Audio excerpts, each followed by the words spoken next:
21वीं सदी का ससुराल। जयपुर की रहने वाली उर्मिला जी के घर में सुबह सुबह शोर मचा हुआ था। उर्मिला जी की दोनों बहुएं आराम से अपने अपने कमरे में सोई हुई थी और उर्मिला जी और उनके पति रमेश जी को अभी तक सुबह की चाय भी नसीब नहीं हुई थी।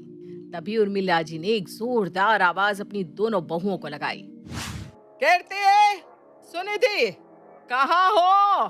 कहाँ मर गई दोनों सुबह सुबह? सामने से कीर्ति और सुनिधि दौड़ती हुए आती है।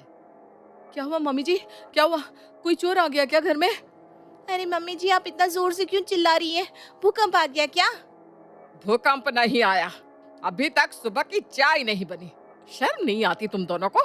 सोए जा रही हो, अपने सास ससुर को एक कप चाय भी नहीं बना कर दे सकती। अरे मम्मी जी, आपको तो पता है ना, मुझे कल से बुखार है। सुबह भी इतना दर्द हो रहा था सर में कि बस उठा ही नहीं जा रहा था। और तुम्हारे पास क्या बहाना है सुनिधि बहू? बहाना नहीं है पापा जी। कल रात को 11 बजे तक रसोई में बर्तन साफ कर रही थी। आप जानते हैं ना, कीर्ति की तबीयत खराब है, ऐसे में वो तो काम नहीं कर सकती। अब रात को 11 बजे से 12 बजे तक बर्तन साफ करने के बाद सुबह कोई जल्दी कैसे उठ सकता है? कहना क्या चाहती है? साफ साफ बोल, इतना घुमा फिरा कर बात करने की जरूरत नहीं है। अरे मम्मी जी, कहने वाली क्या बात है? आपसे कितनी बार तो हम दोनों कह चुके हैं कि प्लीज घर में 2 बाई लगवा दीजिए, एक झाड़ू पोछे के लिए, एक घर की डस्टिंग और बर्तन साफ करने के लिए। अपनी सास से क्या बात कर रही है? मुझे बताओ क्या परेशानी है? परेशानी कुछ नहीं पापा जी, घर में इतने सारे लोग हैं, हम दोनों घर का काम पूरा नहीं कर पाते, इसलिए एक बाई लगवा दो ना। नहीं, इस घर में कोई काम वाली नहीं आएगी। आज तक नहीं आई तो अब कैसे आ जाएगी?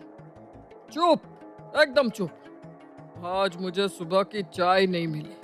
कम से कम काम वाली बाई काम करके जाएगी। बहुएं सुबह जल्दी उठेंगी तो मुझे चाय तो मिलेगी। अरे ये आप क्या कह रहे हैं? क्या कह रहा हूँ? क्या मतलब?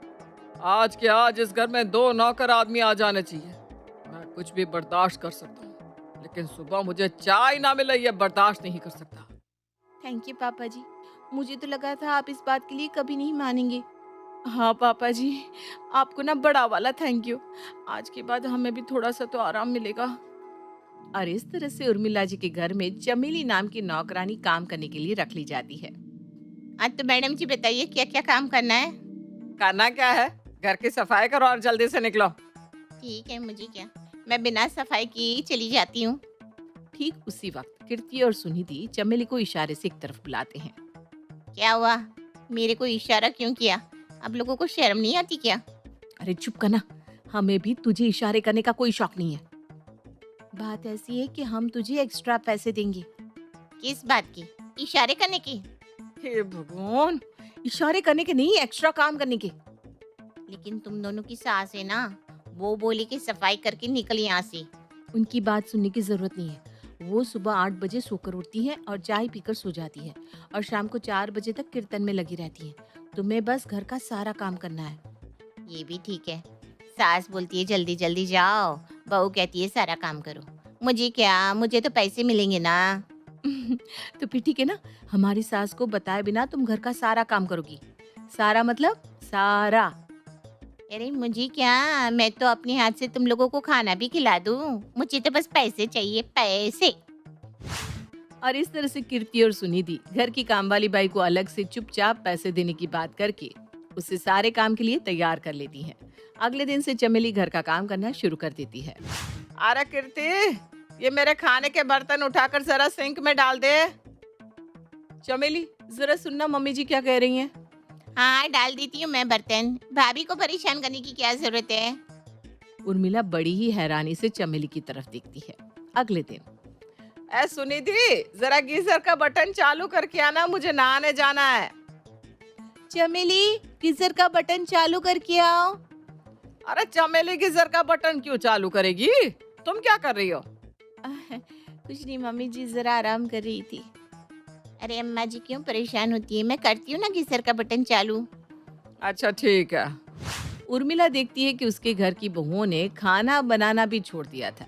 चमेली घर का खाना बनाती थी, सबके लिए खाना परोसती थी और घर का छोटे से छोटा काम भी करती थी। इस बात से उर्मिला बुरी तरह से परेशान हो जाती है। अरे ये सब क्या चल रहा है हमारे घर में है? क्या मतलब, क्या चल रहा है? आप देखते नहीं, घर का सारा काम चमेली करती है। यहाँ तक कि बिस्तर पर रखा हुआ कंबल भी चमेली समेटती है।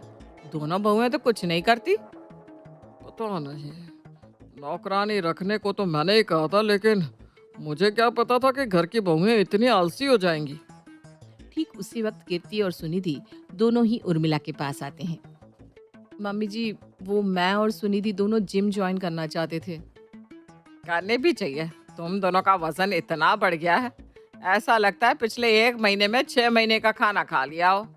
वही तो मम्मी जी, इसलिए हम दोनों ना आज से जिम जाना शुरू करेंगे।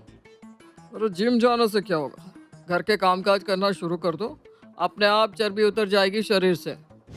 लेकिन सुनिधि और कीर्ति अपने ससुर की कोई बात नहीं सुनती और जिम जाकर वेट कम करने की कोशिश करती है। 2 महीने बीत जाते हैं। क्या हुआ सुनिधि और कीर्ति, इस तरह मुंह लटका कर क्यों बैठी हो? क्या बताएं मम्मी जी, महीने के 4,000 देते हैं जिम वाले को, लेकिन 400 ग्राम वजन भी नहीं घटा। मेरा भी कुछ ऐसा ही हाल है। भाग भाग कर पैरों में दर्द हो गया, लेकिन वजन घटने का नाम ही नहीं लेता। अच्छा बेटा, कोई बात नहीं, चिंता मत करो। कल से तुम्हारा वजन अपने आप घट जाएगा। वो कैसे मम्मी जी? वो कैसे मम्मी जी? कल सुबह तुम्हें सब अपने आप पता चल जाएगा।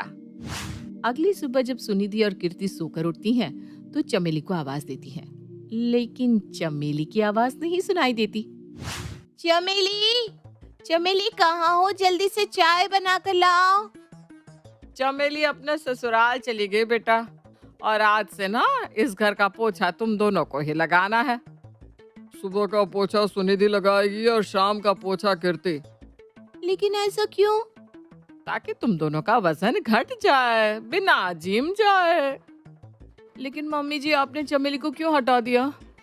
क्योंकि जो काम महीने के 4,000 रुपए नहीं कर पा रहे थे ना बेटा, वो काम घर के काम करने से हो जाएगा।